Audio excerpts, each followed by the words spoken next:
All right, guys, welcome back to AVT. We're going to go over patching the FlyPack Engineer Rack together. Okay, this takes a lot of cables, so we're going to have to try to stay organized as we do this. And in the conclusion of all this, we're going to learn how to shade the camera. Okay, shading means that we get the intensity, consistency, and the color temperature all correct. Okay. So it's a long process. Now I'm only going to go over the very basics of shading with you. Throughout the rest of your time here at Full Sail, you will grow and learn more and more advanced shading. Okay? So we're going to start with video. We're going to start video patching. Okay? So it's really important to know where things go. If you have difficulty following along with this lab, there are plenty of materials online to help you kind of comprehend what I'm doing, okay? So there is a patch sheet, okay? There is a diagram, and then there is a video on how to patch. So all three are there, plus this lab, and of course I'm always a resource if you have questions, okay? So let's get started. The place I always start are here with the CCUs, okay? We have 4 CCUs in this engineer rack. CCU 1, 2, 3, and 4. Now the problem is that CCU 1 and CCU 2 are standard definition. So we're not going to be using those. You can just literally cross these out. We're going to be using CCU 3 and CCU 4, which connect here through fiber here and here. Now typically what we do is 3, because it's closer to that angle, goes to camera 3. And 4, because it's closer to this angle, goes to camera 1, pardon me. So what happens to camera 2? Camera 2 is a camcorder that just gets plugged directly in. We're going to skip that for today. We're going to make it easy on you. So what I'm going to do is take 4, being that 4 is camera 1. And I'm going to take an SDI cable, plug it into output 1, and then I'm going to run it all the way over to here on the FlyPack. I'm going to put it into router input 1. That means that this is camera 1. We have everything in the FlyPack patched 1 to 1. So it means that it's camera 1. Could I change that? Yes, but that would be really ridiculous and difficult to follow. So here we're going to do another run from CCU 3, right there. SD output 1 from CCU 3. And for today's demonstration, we're going to just make that camera 2. Router input 2. Okay, so there we have our cameras coming out. In a moment, we're going to be taking these spools here and putting them in and running the remainder to the camera. I just like to get this part of it done first before we go and do this because they're big and bulky and get in the way.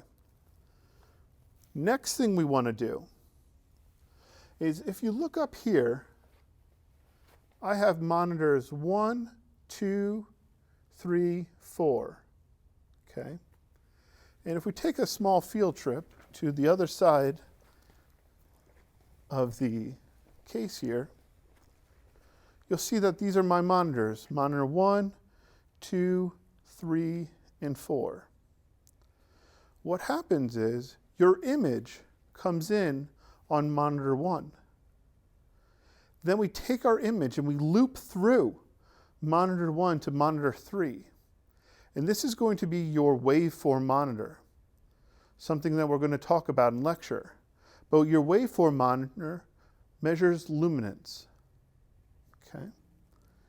And then we have 4, which we're going to loop from 3 to 4, and this is going to be your vector scope. And this measures chrominance. Okay?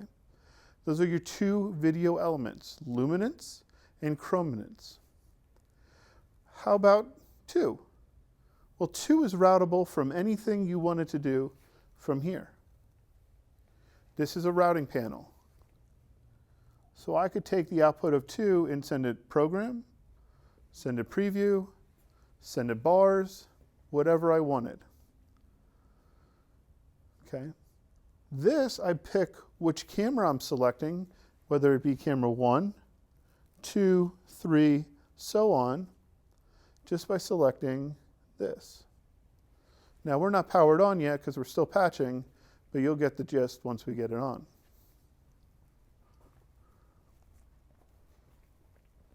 So how do we patch for that?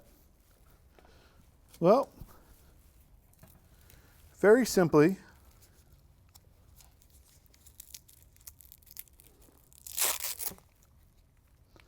we're going to take router output 24 on my top row or all my inputs, which is 12 inputs. On my bottom row is 12 outputs.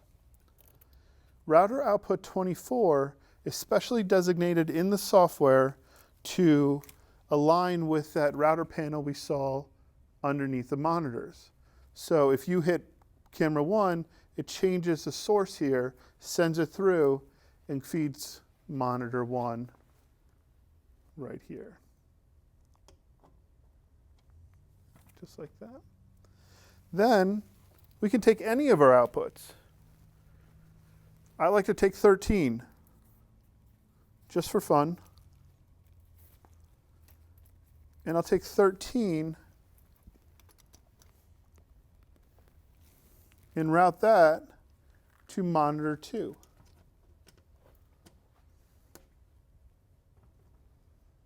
Monitor 2 input. Okay. Well, we mentioned earlier that we have to go from 1 to 3, 3 to 4. And you'll notice that I have a throughput here, 1 through, and that's going to go to 3. And so we use shorter cables for these. We have a little jumper box that we keep a lot of our shorter cables in. And 3 through to 4. Again, it goes 1, out 1, through, into 3, out 3, through, into 4. And this is just an auxiliary cable for whatever we need. Okay. Well, that's how we route our monitors. And those monitors are what we shade off of. So we need to have them up and running. Sometimes in the class, we'll need to run to a display, an external display. So I'm going to take, that's normally in the back of the room, I'm going to take a long one here, and I'm going to come out 14. Okay, and we're just going to pretend that I ran that today, and that is going to go to the display in the back. 14. You can see this all on the diagrams that I have equipped you with on study materials.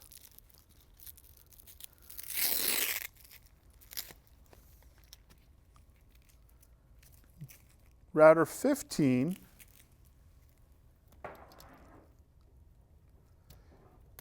is going to a really cool place.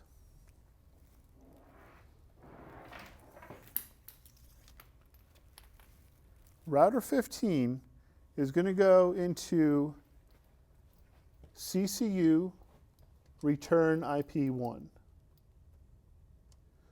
What that does is that is taking an output from my switcher and returning it into the CCU in order to go back to the camera. And if you remember during the camera setup, I showed you that little button underneath, kind of like a trigger button. That will show you whatever feed is coming through here. So we can send program, we can send preview, we can send anything, the other camera to it. And we'll do that again.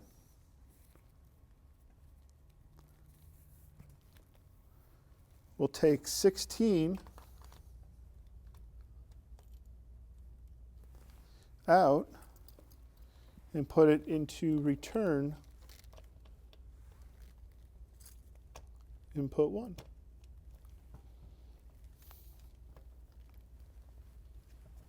Okay.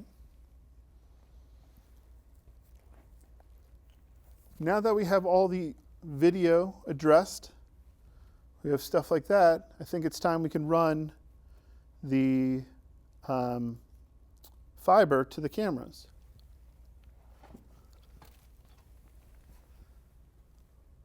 So, first thing I'm going to do is grab some gaff tape.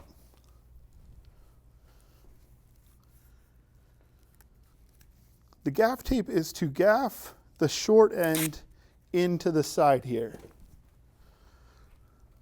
Because as we move with this, you can see this end just hits. And I can tell you firsthand, fiber is very delicate. Now this isn't just any sort of fiber, this is called optical con. Okay, as you may know, fiber does not carry power, where optical con does. So we're going to take this and run this out to a camera.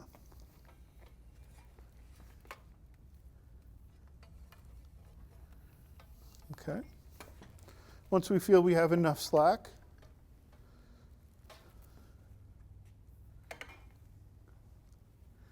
we take the top off. And if you're ever dealing with optical con or fiber in general, you always need to make sure that if it's not in use, this cap goes on, this cap goes on, because dust can get in there and that can ruin things for you pretty intensely. So there's a little groove right here. I'm going to push it in, and I'm going to push it in all the way. You don't get a really satisfying click out of it. You just kind of get it in there. Now what we can do is just take a loop and strain relieve it, just like that. So it's not pulling right here. Now that I have that side done, I'm going to go to here and remove the gaff.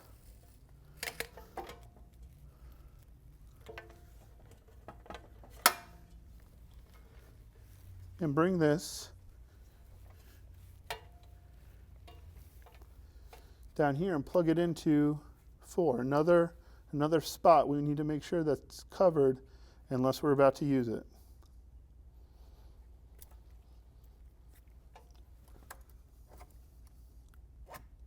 You have to make sure it's all the way in. See, that's not all the way in. I could still pull it out. There we go. And that's all the way in. Now there's a lock on this guy. Right down here. Unlock, lock. And we're not going anywhere. Okay. You need to make sure you have enough slack in order for the cameras to move.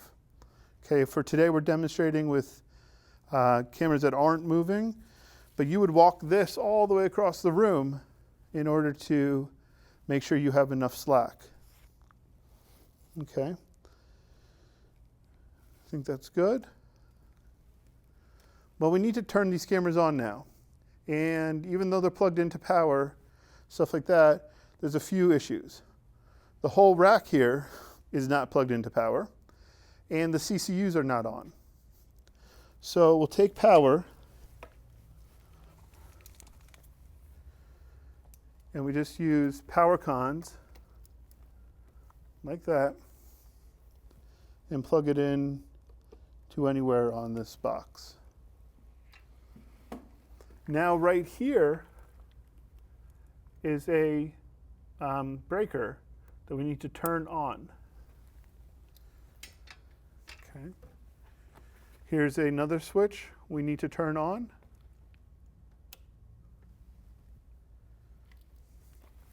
And then in the front, the most important part,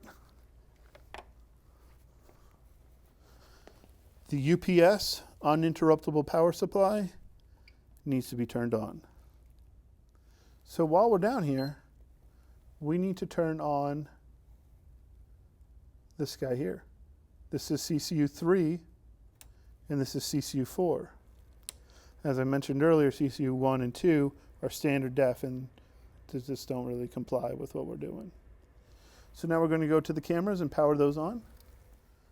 So we start at the CCU, turn that on, and then we go to this little door here, and we turn this on, shut the door for whatever reason, and then go to the front on button. And it'll start booting up. And everything looks great. So I see the camera right here in my chip chart, in my viewfinder, and I want to square that up with the chip chart. All right, so we're going to power up our fly pack now. And the fly pack actually takes 2 PowerCon. It takes 2 PowerCon because it's 2 systems together. There we go. And we have that going. So those 2 systems are together. The other problem we have are these guys are not communicating together.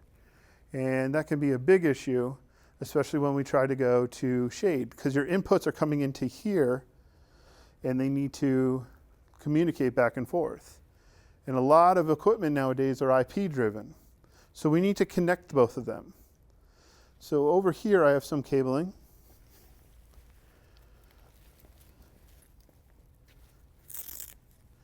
That I'm going to take from network 1 here, and I'm going to run that to, I clearly took the wrong side of this cable.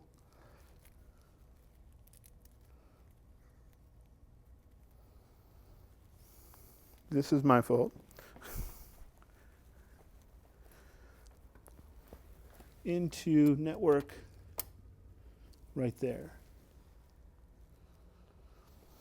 Another thing that you've learned in lecture is sync. Sync is a huge thing.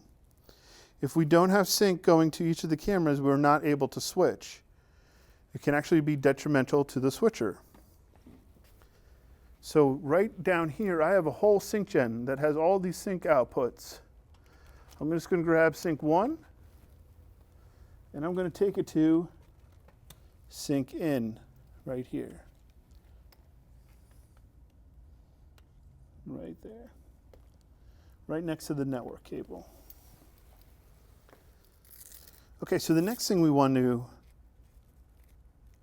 patch is our tally. And tallies are the lights that you see on the cameras when they're live. So right here I have tally 1 and 2. 1 stands for preview, 2 stands for program. So you get a green light or a red light on your camera as you do it. And that simply goes over to tally in on our CCU. Just like that.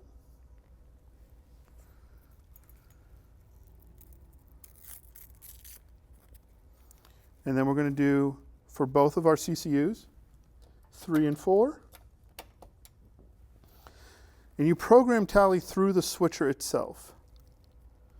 So I can customize it and make it what I want.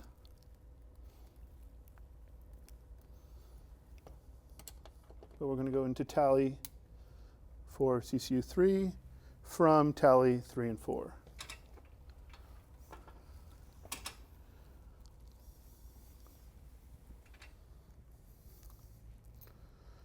Now that's all I can see that I need. I just need to power this box up. Hit those breakers as we talked about before. There's 2 breakers.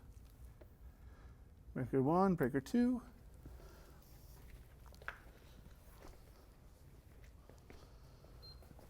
And then hit the power supply on. What you're hearing right now is the open gear fans running. When they boot up, they just spin very quickly. Open gear is a way of consolidating different devices rather than having a rack mounted unit for each one. You have a rack mounted, and now it's beeping at us. Let me just get that. You have a rack mounted, you have one rack mount that has a bunch of cards inside. It'll turn off in just a moment. There we go. All right, so we have the camera set up. We have all the equipment patched together. It is time that we take the cameras and we set them up so that they look sharp. Okay, so what do I mean by that? I mean shading. Right over here we have what are called RCPs. These are connected directly to the CCUs, but we control the iris and the color temperature all through here. Okay, so there is a process that you have to go through. So the first thing is we need to light the chip chart. Okay, the chip chart is a tool that we use to calibrate our cameras, and we will talk about that in lecture. Next we have to do is turn off the house lights and only use the production lights. By turning off the house lights, we have control of all the lighting. So we're going to do, right here we're going to start with camera 1. Camera 1 is actually CCU4, thus it says 4, okay? And it's telling me a lot of things right now, okay? 1, it's at -7 in the master black, and I want to turn that to 0. It's also telling me I have an iris of 22. If you look right here, this is our luminance measurement by a waveform monitor, and I want to bring that down to closed. Okay, so this is our image, this is our luminance, and this is our color or chrominance. Okay, so I turn the panel on by selecting panel on. I make sure my relatives are off. If you can see these relatives right here. Okay. I make sure that the neutral density is at 1, that the CC, the custom control, is at A, and I do not want my shutter on. We'll talk about that in lecture, but for video, we try to bypass our shutter as much as we can. Okay. So we're going to begin now by hitting closed right up here. And after that, right below it, I'm going to hit master black, black balance.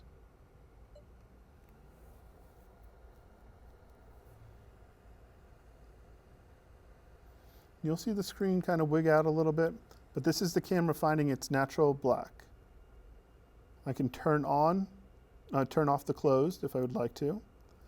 But next what I'm going to do is, if we look at this line here, it's kind of hard to see, but this line is above this 0 line.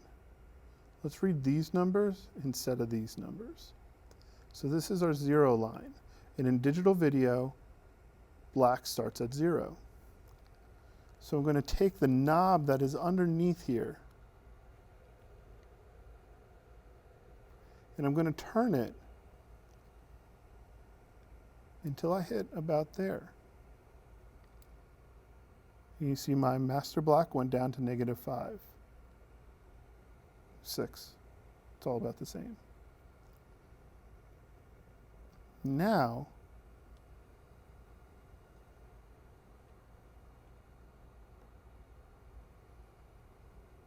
we're going to push the iris open by pushing the stick up, and we're going to watch it here. We're going to push that iris open, and I'm really not getting a clean look at it. I really want an X shape like that. And where a lot of it is good, but I'm getting, it's overblown, and you can tell it's really blue. If we look at our vector scope, you can tell it's just throwing itself at blue. The B means blue and the C means cyan. Okay, so what I'm going to do now is I'm going to hit white balance. Okay, white balance is right here, but I want you to look at the waveform monitor and watch me go, boom. It fixed itself with just that. Now if we look up here, all our colors are solid. This is the camera's view. Everything is solid there.